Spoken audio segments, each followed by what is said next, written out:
আপনাদের সকলের কাছ থেকে মঞ্চে যেন চাঁদের হাট এত মানুষকে জোগাড় করলেন আপনি, আজকের উদ্বোধন কেমন লাগছে আপনাদের? নৃত্য আর সেই নৃত্যেরও তালে তালে যারা মঞ্চ মাতাবেন মোহিনী নৃত্য কলা কেন্দ্র, স্পন্দন নৃত্য কলা কেন্দ্র এবং অনুরাগ নৃত্য সংস্থা। নৃত্য নির্দেশনা সুকন্যা আনন্দ সামন্ত, রাখি দাশগুপ্ত, সাগরিকা দাস ঘোষ। ভারত সংস্কৃতি উৎসব দেখতে দেখতে 17 বছরে পদার্পণ করল। হিন্দুস্তান আর্ট অ্যান্ড মিউজিক সোসাইটির এই মহতী উদ্যোগ বর্ধমান শহরের বুকে যে একটা মাইলস্টোন হয়ে রয়েছে তা তো বলার বাহুল্য।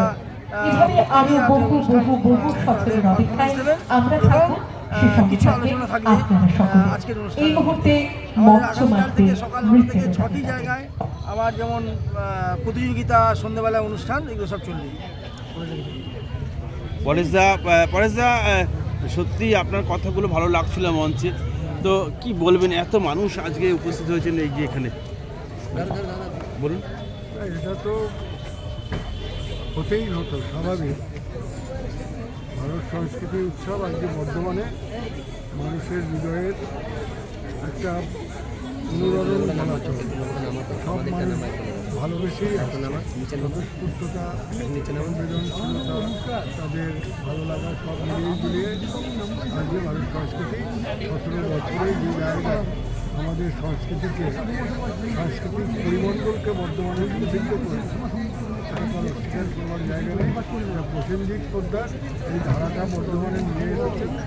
শাস্ত্রীয় সঙ্গীত, শাস্ত্রীয় নৃত্যের মধ্যে দিয়ে এই তাকে আমরা ধন্যবাদ জানাই।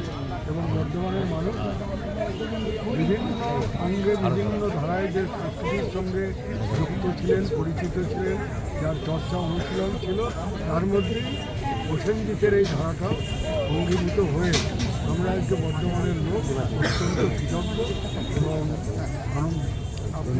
ধন্যবাদ দাদা। আমরা কথা বলছিলাম